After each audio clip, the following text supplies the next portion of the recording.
Hello and welcome to Tea with Jess. I'm Jess Montgomery and I'm the author of the Kinship Historical Mystery Series. And one of the characters in that series likes to say, "Life is hard, have tea." So that's why every now and then I take a tea break. And on Mondays at 3 p.m. Eastern Time, I like to take a tea break with whoever wants to join me now live or later whenever you can find the time to take a tea break. So thank you to everybody who's here watching live with me, and thank you to everybody who watches later.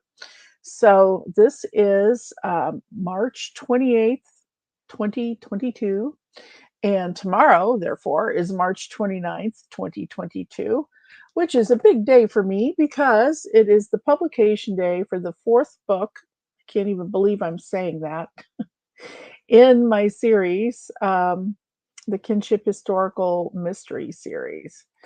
So, yeah, it feels like I just had The Widows, which is the first in the series, come out from Minotaur Books. And now already we're on the fourth book. As I like to tell people, they're a series, so you can read them in order if you like, but you can also read them as standalones. And I'm going to read a little bit for you a day early before The Echoes comes out. You'll get to have a little preview. I've actually been putting previews, just little like one sentence quotes from the book on my Facebook page and Instagram. So you might be seeing those pop up. But I thought I'd give you a little bit more today on the eve of the Echoes publication. So a little bit of the setup. Sheriff Lily Ross has gone yet again to the house of Chalmer Fitzpatrick, where his grandmother keeps insisting she's seeing a drowning girl. Um, and she's very unclear, this elderly grandmother, as to if she's seeing it in the moment or if it's something that she's seeing with the sight, sort of a uh, ESP or prediction skill that she sees this is going to happen. But of course, if you go to the sheriff and say, "I see a drowning girl in my grandson's pond," then you have to follow up on that. So Lily does. And Chalmer Fitzpatrick also happens to be building, or has just finished building, an amusement park, which is very different in the 1920s than it is in the 2020s. We're not talking roller coasters or bumper cars. We're talking a more gentle amusement park with a fishing pond and a swimming pool and archery and a shooting range, a dance floor, that kind of thing. And he has built it because he is a World War I, or as they would say, Great War veteran. And he has built it in honor of other veterans and also those who died in service, including Lily's older brother, Roger, who died in the Great War.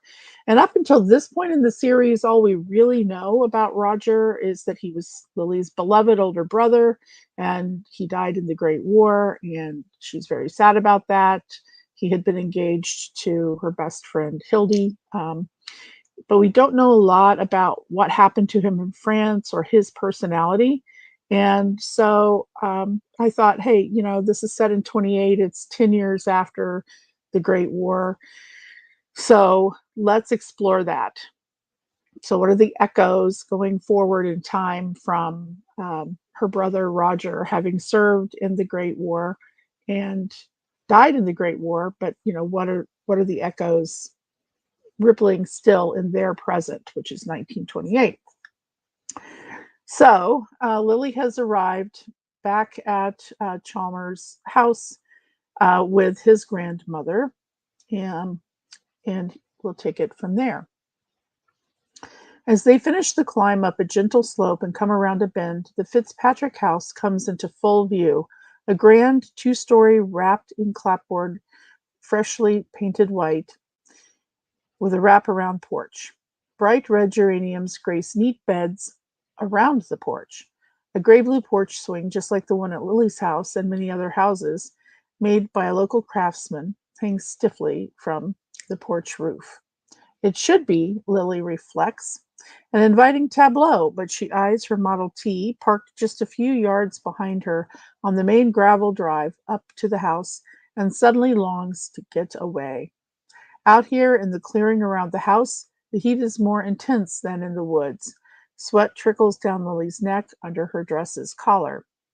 Lily inches back toward her Model T as Chalmer nudges Maybelle toward the house. Let's get you inside. Sophia will be glad to see you. Make you a nice cool glass of lemonade before you take a nap. Maybelle's fight returns, spurred, it seems, by Chalmers' patronizing tone. She pulls away from his grasp of her elbow. Sophia ain't never glad to see me, and I don't need a nap this early in the day. But the lemonade, yes. Lily's by her automobile, one hand on the door handle, impatiently waiting for Maybelle to go into the house, so Lily can wish Chalmer good luck and get on about her day.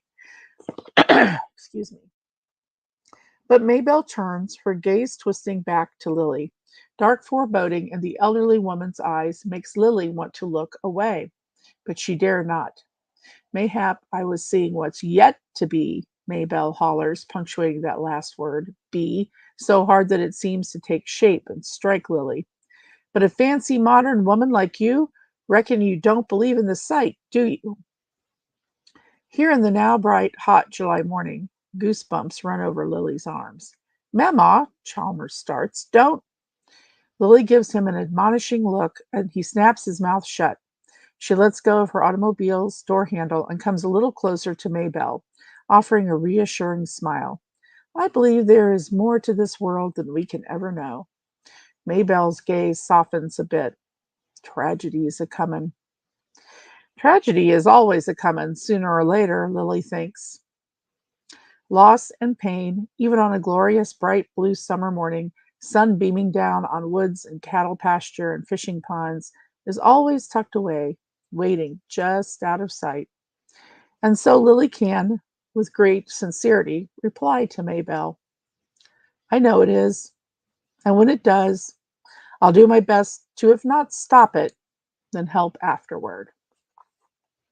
And that kind of sums up Lily, doesn't it? That's the way she is. She wants to help her community.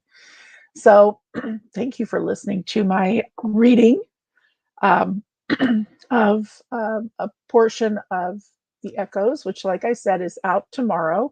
Now, tomorrow there are a lot of big things going on to celebrate this. I will have, and I'll be sharing them all on Facebook, so you won't miss out. I will have a interview at 4:00 with Hank Philippi Ryan on A Mighty Blaze. Let's see. What else do I have going? Oh, I have articles that will appear on the History Reader blog, I believe on John Scalzi's Whatever blog, and on the Criminal Element blog. So 3 articles with insights into what's behind the echoes behind the echoes, if you will. And then I have more events coming up as in the next couple of weeks. So be sure to check my calendar on Facebook, and you'll see what you can join in and see me online. And down the road, a few events in person. So I actually had an in-person event this past weekend at the wonderful Southern Kentucky Book Fest. If I saw you there, thank you very much for dropping by. If you didn't get a chance to go and you live in the area or want to travel a little bit to get to it, please check out the website and the Facebook page for Southern Kentucky Book Festival. It was a wonderful festival. I'm looking forward to other festivals coming up in 2022. So thank you for indulging me with reading a little bit. I'm obviously very excited about The Echoes.